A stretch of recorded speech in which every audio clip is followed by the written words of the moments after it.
కూటమి ప్రభుత్వం ఈరోజు సుపరిపాలనలో తొలి అడుగు అని అంటూ కూడా ప్రజల్లోకి వెళ్తా ఉంది. మేము చేసిన మంచి కానీ రేపు చేయబోయే మంచి కానీ ప్రజలకి చెప్పాలని చెప్పేసి ముందుకెళ్తా ఉన్నారు. ఒకవైపు చంద్రబాబు నాయుడు ఇచ్చిన అబద్ధపు హామీలు, మోసపు మాటల్ని రీకాల్ చేయాలి, ప్రజలకి మనం తెలియచెప్పాలని చెప్పేసి మరోవైపు వైసీపీ కూడా ఇంటింటికి ప్రచారానికి వెళ్తా ఉంది. ఏంటండి అసలు ఈ రెండింటిని ఎలా చూస్తారు? అసలుకి ముందుగా కూటమి ప్రభుత్వం ఏం చేసింది, జగన్మోహన్ రెడ్డి గారు ఏం చేశారన్న కంపారిజన్.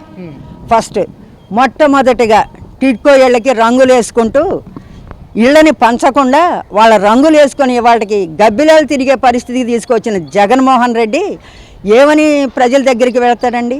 అదే చంద్రబాబు గారు రాగానే ప్రతి పేదవాడికి ఇల్లు ఉండాలి.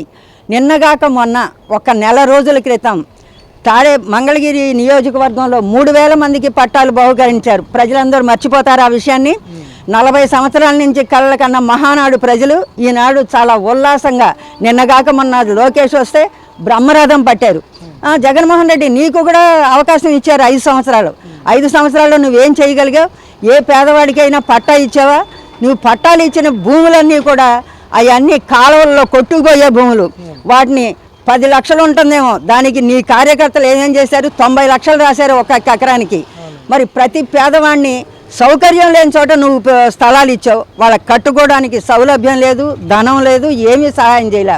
ఇవాళ చంద్రబాబు గారు ప్రతి పేదవాడికి ఇల్లు ఇవ్వాలి, ఇల్లు కట్టుకోవడానికి సౌకర్యం కల్పిస్తాము, లోన్లు కల్పిస్తాము.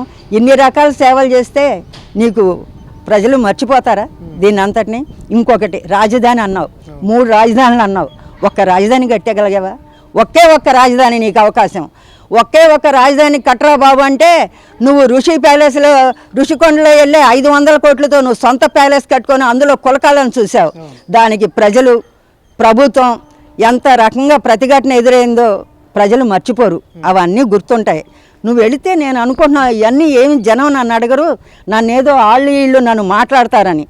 ప్రతి ఒక్కళ్ళు నిన్ను చెప్పు తీసుకుని కొట్టే పరిస్థితి వస్తుంది.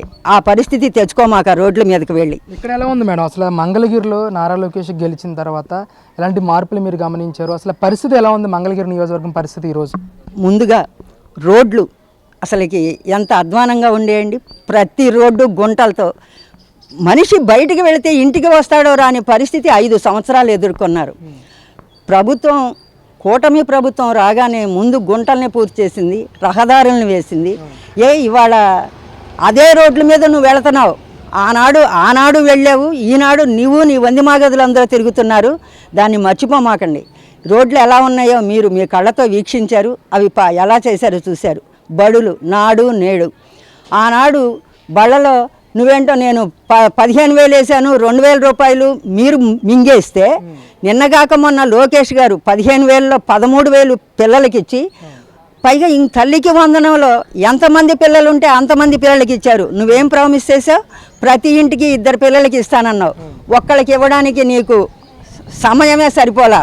1 సంవత్సరం ఒకరికి ఇస్తే 2వ సంవత్సరం ఇంకొకరికి ఇచ్చావు. ఎవరికి ఇవ్వలేకపోయావు. దాన్ని ప్రజలు మర్చిపోతారా? ప్రజలకి గుర్తు లేదా ఈ విషయాలన్నీ? అంతేకాకుండా నూతన విద్యా విధానాన్ని ప్రవేశపెట్టారు లోకేష్ గారు. ఆ విద్యా సంస్కరణలు ఎలా ఉన్నాయంటే, మన కార్పొరేట్ స్కూల్స్లో పోటీ పడేలాగా పిల్లలకి విద్య నేర్పించాలని వాటిని అన్నిటినీ మొన్న పిల్లలకి ఏ విధానంతో అయితే తేలిగ్గా పిల్లలు అర్థం చేసుకొని బాగా ఇదవుతారో దానిని ప్రవేశపెట్టారు. నువ్వు ఇంకోటి ఛాలెంజ్ చేసావు, ప్రతి పిల్లడికి వేసిన డబ్బులు 2,000 రూపాయలు లోకేష్ ఖాతాలో ఉందని. మేము కూడా ఇవాళ అందరం తెలుగుదేశం పార్టీ తరఫున మొత్తం ఛాలెంజ్ చేస్తున్నాం. నువ్వు అది నిరూపిస్తే అసలు మా పార్టీ నుంచే మేమందరం బయటకు వచ్చేస్తాం. ఓకే, నీ పాదయాత్ర నీకే జై. చేయగలవా? లోకేష్ ఛాలెంజ్ చేశాడు, 1 గంట టైం ఇచ్చాడు నీకు, బయటకు వచ్చి నువ్వు నిరూపించమని. చేయగలిగావా? చేయలేకపోయావు. ఇవాళకి కాదు, ఎప్పటికీ చేయలేవు. నువ్వు ఎందుకంటే అబద్ధాలతో బ్రతికే నీ బ్రతుకు, నువ్వు జైల్లో ఉండవలసిన వాడివి. ఇప్పటికైనా నేను మా ప్రభుత్వాన్ని కోరుకునేది ఏంటంటే, దొంగల్ని బయట ఉంచితే ఇంకా లూటీ చేస్తారు, మంచి వాళ్ళని కనుమరుగైపోతారు. కాబట్టి కూటమి ప్రభుత్వం ఈ పొరపాటుని సరిదిద్దుకొని ఆయనకి ఈ 14 ఏళ్ల బెయిల్ని రద్దు చేసి జైల్లో వేయడానికి క్రమశిక్షణ చర్యలు తీసుకోవాలని మేము కోరుకుంటున్నాం.